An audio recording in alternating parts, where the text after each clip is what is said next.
kasama natin ngayon ang ating beat-up player of the game, Terrence Romeo, 26 points, 5 rebounds, and 7 assists. Terrence, ang dami mong natamaan na big shots in the end game. Mukhang sulit yung pagpunta mo dito ng maaga para mag-shooting.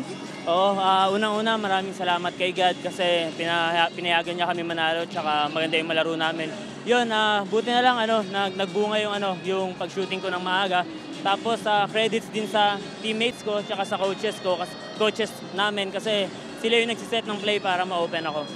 And in the second half, yun nga nawala si Justin Harper because of foul trouble. Pero nagawa niyo pa rin ang paraan.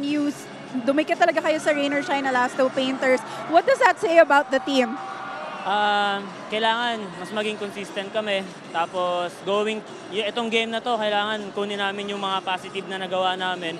Tapos mag-prepare kami ng maayos para sa next game kasi yung next game namin, San Miguel, sobrang lakas na team. Okay, meron ka bang gustong batiin?